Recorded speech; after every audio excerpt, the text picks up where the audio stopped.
Welcome to a new episode of NABA Meets Alumni. I'm here with Sarp, in collegamento, as you say in Italian, from Istanbul. Sarp, welcome to a new episode of NABA Meets Alumni. Hello, thanks for having me. Thanks for being here. So, tell me when you graduated and what your your concentration was when you were here at NABA.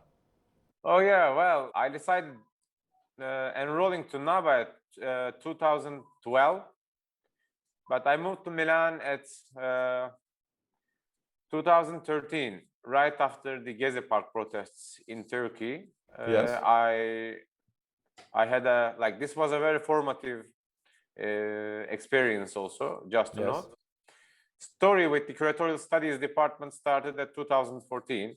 Did you grow up in a creative family when you were growing up?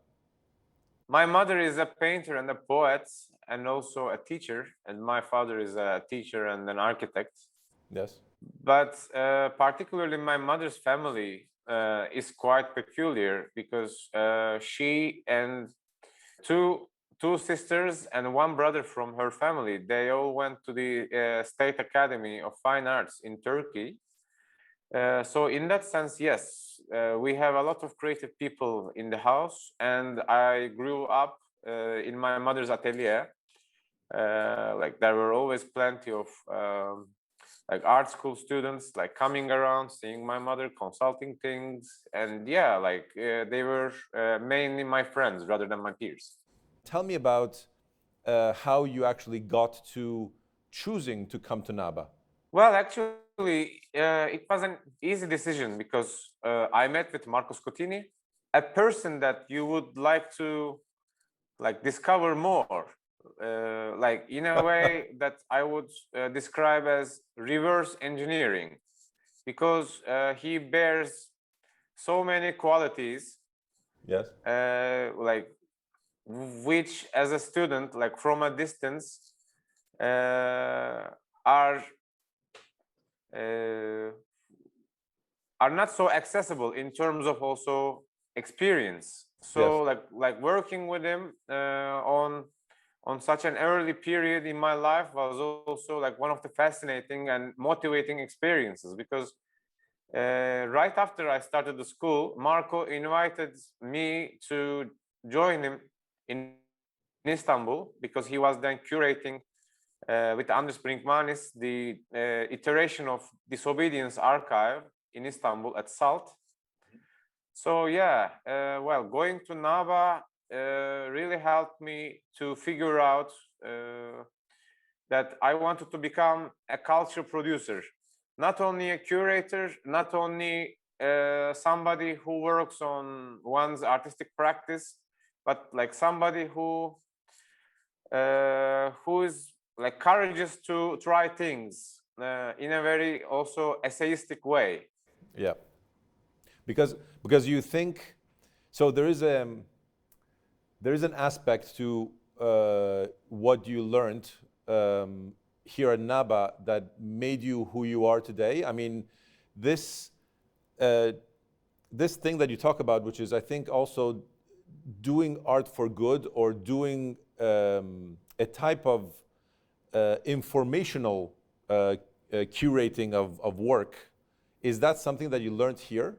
Was that evolution actually here because you learned things here, or did you think you had it in you? Definitely so. Especially, methods of knowledge production through artistic means was one of the things that I really had the chance to encounter at NABA. You know, the alumni were brilliant, but also the faculty members. So we had the chance to work with Selin Condorelli, Francesco Iodice, Nicola Setari, Chiara Figone, Paolo Caffoni. I'm not gonna make a full list, but what I'm trying to point out is that, if you work with Chiara Figone a bit, you just start to also figure out how you need to improve your insights on, let's say, editorial design. And yeah, Marco Scottini is a 360 person. So yeah, you need to learn a lot of things, but first and foremost to study and become a self-motivated person. So like it's not only NABA's curriculum that helps one, but also the way that the curriculum encourages or invites or like invites the student to be involved too. That's very clear. I think it's interesting because the courses that you did and the people that you met and the interactions that you had have been very influential in the way you work today, which is, I think, where I'm getting to. So tell me about what you do, the projects that you're working on or you have worked on in the past few years are. I describe my work like not with just one or two titles, but it sources from a research-based artistic practice and also curatorial methods. Yep. I'm an ex-professional gamer. So like sometimes for the sake of like having a bit of fun, yes, in these serious kind of conversations, I describe myself as a meta curator. But meta in the gaming slang means most effective tactics available. Yep. So like it's not about being above or beyond or being so excellent about one's profession, but being able to situate oneself according to the needs of the community that one partakes. That's what I'm trying to do. So right after I returned to Istanbul, I initiated an organization with other fellow NABA alumni from the Arti Visive department. It's a self-organized entity working within the field of contemporary visual arts. It's called Auto. So in that case, we are, I wouldn't say that we address to a public, like we are the public. So like what we do is that the public generates the cultural production. So by people and for people, but what we are trying to achieve is to not assume any authorial position while running this organization, and to open up to all the possibilities once it becomes really a constituent organization, which brings together different publics and focusing on artistic research and practice. Auto produces documents, programs, and events mostly. And the main function of Auto is to provide the interface and tools needed for culture producers to mutate like such an organization. Mm-hmm. And on the other hand, I work as a producer for the Ahali Conversations podcasts with Can Altay. We can leave the links right below. I'll point my finger like you do in YouTube videos. Yes. Yeah, and there and yeah. There. Yes. Make sure to subscribe to Ahali podcast. Another faculty member of NABA, which I often collaborate with, Can Altay. I learned also so much from his insights. I mean, his work titled Ahali, it seeks to form a community without boundaries, like to form different forms of togetherness in a way. Well, I should properly credit the author of the show, the artist Can Altay. Mm-hmm. He figured it out beforehand the pandemic that there would be a proliferation of content during the pandemic, but then again he also sensed a need on I don't necessarily would like to use the word quality content and quality as an adjective. Yes. But he really thought that meaningful, like elaborate and like articulate conversations on the future of culture production was necessary to have, and without the temporariness of the live events. So he wanted to generate that knowledge, and he wanted it like to be accessible, like regardless of time and medium. And Ahali Conversations bring together like world's most fascinating, like leading thinkers on contemporary art, design, architecture, and social sciences. And Ahali Conversations like is not limited to conventional titles from the culture field. Ahali is open to chefs, basketball players, rappers, I don't know, you name it, because like Ahali is like about like setting a setting to generate like knowledge that would be relevant to us all, I would like to. Fantastic. And so the projects that you can work on are, and you can curate, are very different. I think it's very interesting that you're trying to teach people through the things that you guys are interested in, or that you think that your audience is going to be interested in. Is that how it works? Well, for sure. And again, I would like to refer to one of the faculty members of NABA, actually two, Paolo Caffoni and Chiara Figone. Yep. So if you check the description of how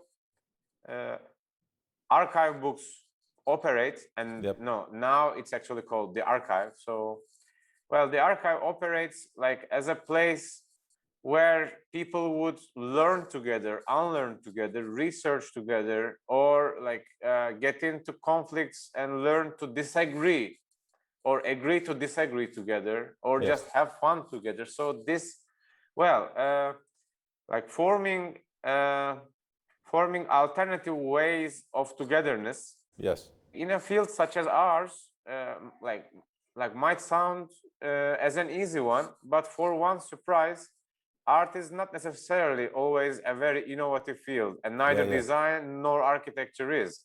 So like when you look at like different personas that operating within the field, you see that like there are some established operating models, and not so many people are willing to try out other things, or like figure out how they would actually employ their subjectivity within the work that they do. Can you tell me one or two memories that you have from your years here in NABA? So Clemens von Wedemeyer was the guest, like he is an artist. He was one of the visiting professors in the school that we were taking. He suggested us to use our cameras as if they were like paintball guns, and try to capture like each other while running around in the school. So we were trying to like escape from the sight of like other fellow like class members. So we really ran hard and had a lot of fun in the school that day.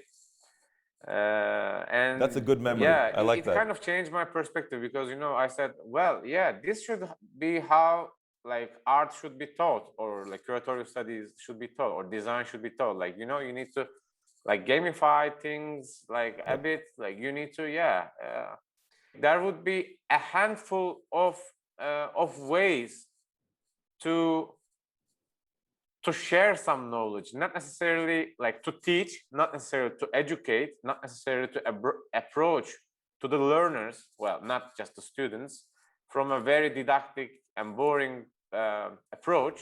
But like you can always like have a bit of fun and learn things at the same time. And I think it's also interesting that the memory that you talked about is related to your gaming years, because I think it's very interesting that you come from a gaming background, you're a professional gamer, and I think it's interesting that the things that you are doing and the things that you have memories of are very much into the way you like to learn things, because you can learn from gaming also, which is actually very interesting, because the memory of a visiting professor having the kids play taught you a lot. Well, of course, but if you study with, like, for instance, like Andres Brinkmanis, you are able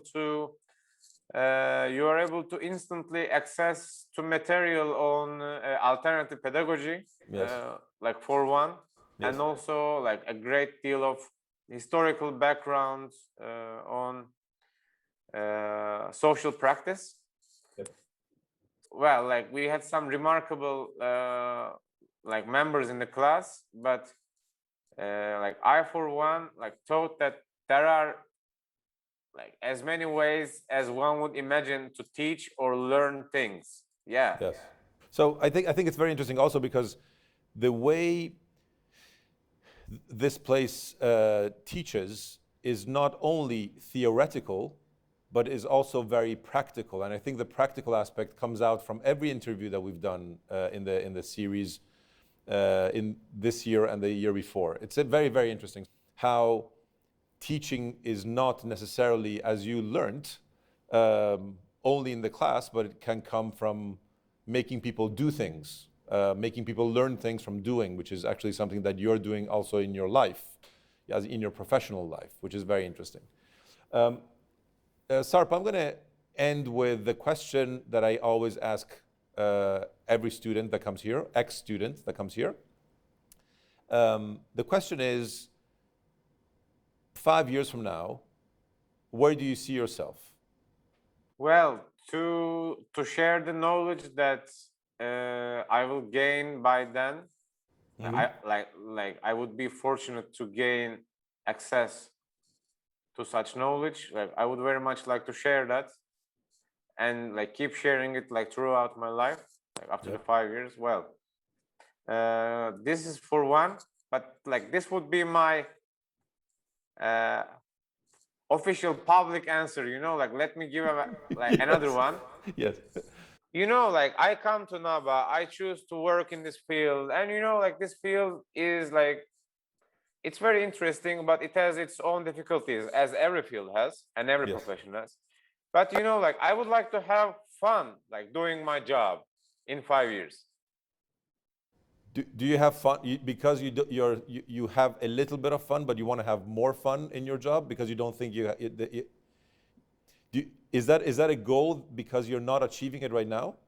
Well, I would like to retain it. So let me specify a little bit. Yeah, that's a good answer. Well, the thing is, in the gaming, newbies have the most of the fun. They are called noobs. Well, these are people that just started the game. So, they are able to take a lot more risks. Like they're just learning, they waste their time, like they don't really care about the efficiency. So the noobs have really a lot of fun, even though what they do doesn't really matter a lot from a general perspective within the game's narrative. But on the other end, like once you start to master some certain skills and you become a competitive player, then you don't really take a lot of risks. So like once you start losing the sensibility of being a newbie, like exploring, discovering, learning new things become kind of mechanical. So yeah, I'm still fortunate to learn a lot of things, but like I don't know, maybe like I just don't want to lose like my enthusiasm in 5 years or 10 years or whenever. I would like to like have fun and keep being interested in this, because it's more than a job to me. Nice. You want to still keep your noob part a little bit alive all the time, because I think it's actually it's a good metaphor that you brought up. I think I think the fun part for you is to not having it become mechanical. To use your own words. Being a noob is a position that I think like everybody should retain within themselves, because why? Like when I look at like all of these meme culture, like within the social media, I see that like, well, one of the major